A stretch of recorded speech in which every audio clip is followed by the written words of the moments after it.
मांगतानी दान एगो जान के सवाल बा।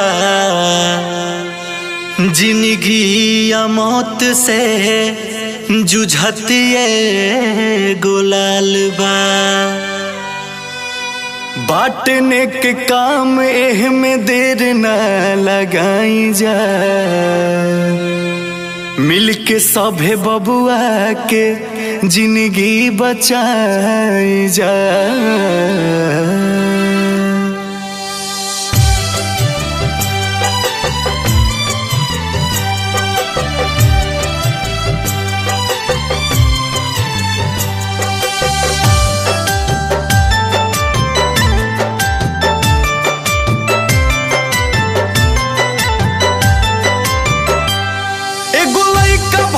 संकट में आज बात हो, आगे आवो धर्म के काज बात हो।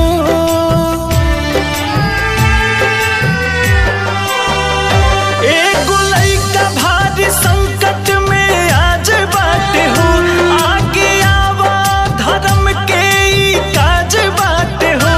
बड़ी महंगाई रोग के इलाज बात हो। बड़ुए सोरह करोड़ के दवैया, तू आयांस के बचा ल मोर भैया। तू आयांस के बचा ल मोर भैया। बड़ी आइल बा कठिन समैया, तू आयांस के बचा ल मोर भैया। तू आयांस के बचा ल मोर भैया।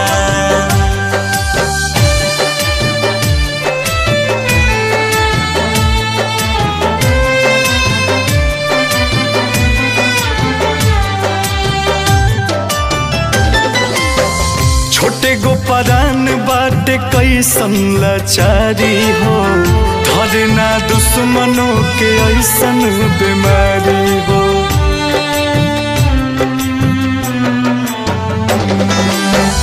एही रे दुखवा में सब कर जरूरत बा।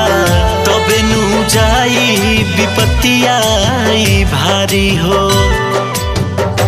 अब तो दूजा कौन लौके ना उपैया, तू आयांस के बचा ल मोर भैया। तू आयांस के बचा ल मोर भैया। बाटे 16 करोड़ के दवैया, तू आयांस के बचा ल मोर भैया। तू आयांस के बचा ल मोर भैया।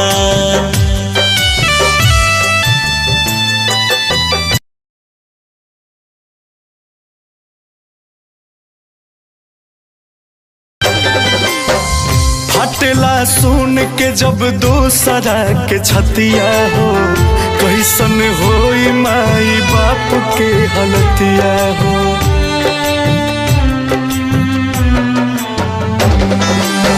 सबसे निहोरा बाबानी जा सहारा जी। दसुन हुजूरता निमानी लीन बतिया हो। अंकुश राजा छोटू बोस पर पैया, तू आयांस के बचा ल मोर भैया। तू आयांस के बचा ल मोर भैया।